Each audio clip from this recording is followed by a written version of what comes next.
I'm Debbie, and welcome to Bible Study. Today we're in chapter 3 in the book of Ephesians.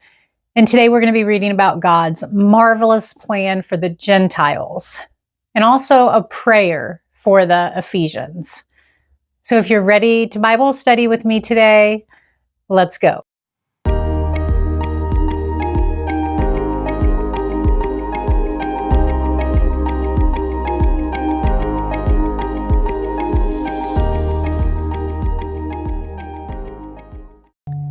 Dear Heavenly Father, we come to you with thanksgiving, and we ask that you give us knowledge, understanding, and wisdom as we study your word together today. Do your work in us in your perfect timing, and help us to be sensitive to your leading in our lives. Give us a fresh insight, and let us leave today's study with a new perspective. In Jesus' name we pray. Amen. Chapter 3, verse 1. For this reason, I, Paul, the prisoner of Christ Jesus, for the sake of you Gentiles. Okay, so let's stop here. Paul was under house arrest in Rome for preaching about Christ. The religious leaders in Jerusalem, who felt threatened by Christ's teachings and didn't believe he was the Messiah, pressured the Romans to arrest Paul and bring him to trial for treason and for causing rebellion among the Jews. Paul had appealed for his case to be heard by the emperor, and he was awaiting trial. You can read all about this here in Acts chapter 28. Even though he was under arrest, Paul maintained his firm belief that God was in control of all history, including all that happened to him. Do circumstances make you wonder if God has lost control of this world? Like Paul, remember that no matter what happens, God directs the world's affairs, and he carefully watches over you. Verse 2, surely you have heard about the administration of God's grace that was given to me for you. That is, the mystery made known to me by revelation, as I have already written briefly. Paul does. He mentions the mystery made known to him by revelation several times. The administration of God's grace means the special stewardship, trust, or commitment that Paul had been given. He had been assigned the special work of preaching the gospel to the Gentiles.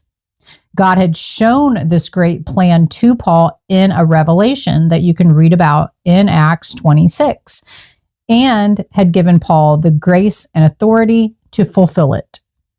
Verse 4, in reading this, then, you will be able to understand my insight into the mystery of Christ, which was not made known to people in other generations, as it has now been revealed by the Spirit to God's holy apostles and prophets.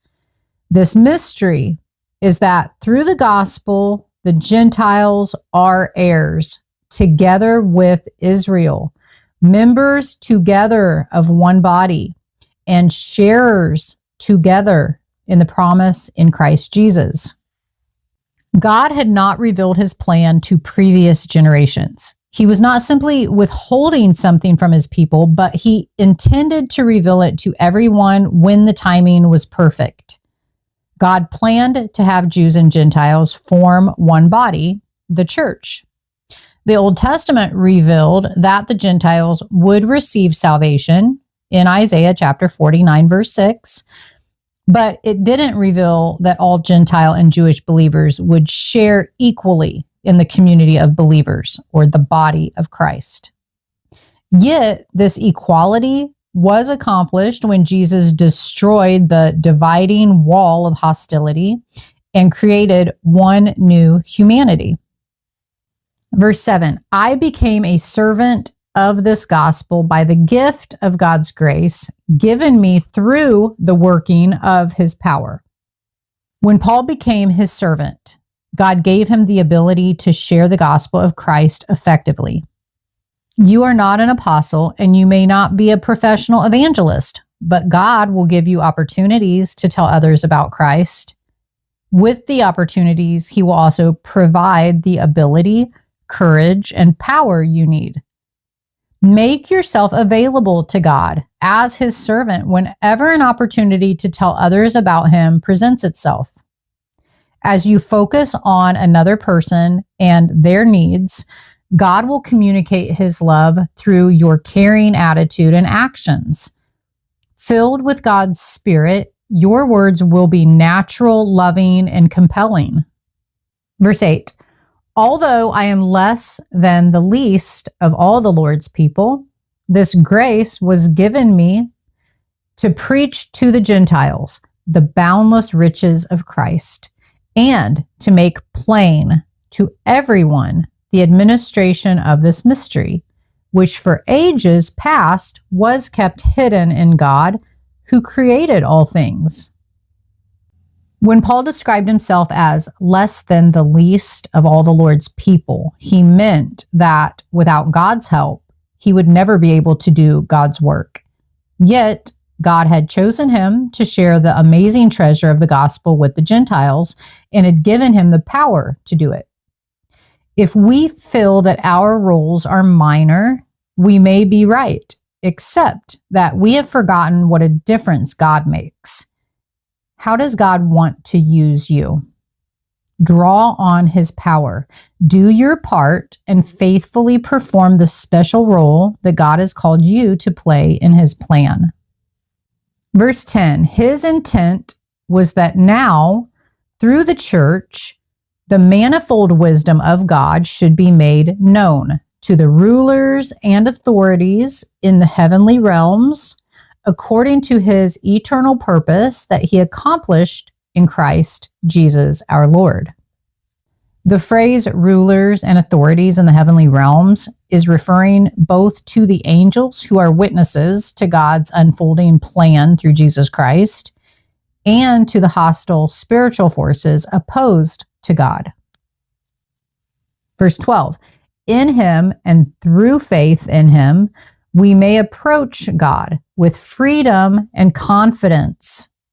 We have the awesome privilege of being able to approach God with freedom and confidence. Most of us would be apprehensive in the presence of a powerful ruler, but thanks to Christ, by faith, we can enter directly into God's presence through prayer. We know we will be welcomed with open arms because we're God's children through our union with Christ. Don't be afraid of God. Talk with him about everything. He wants to hear from you. Verse 13, I ask you, therefore, not to be discouraged because of my sufferings for you, which are your glory. Why should Paul's suffering make the Ephesians feel honored, which is what is meant by which are your glory? If Paul had not preached the gospel, he wouldn't be in jail. But then the Ephesians wouldn't have heard the good news and come to Jesus either. Just as a mother endures the pain of childbirth in order to bring new life into the world, Paul endured the pain of persecution in order to bring new believers to Christ. We should feel honored that others have suffered and sacrificed for us so that we might reap the benefits. Obeying Christ is not always easy. He calls you to take up your cross and follow him, it says in Matthew chapter 16, verse 24, so that God's message of salvation can reach the entire world. This may require that you have to suffer adversity, whether physically, emotionally, or in some other way. But he will be with you at every step. Verse 14, for this reason I kneel before the Father, from whom every family in heaven and on earth derives its name. The family of God includes all who have believed in him in the past, all who believe in him in the present, and all who will believe in him in the future.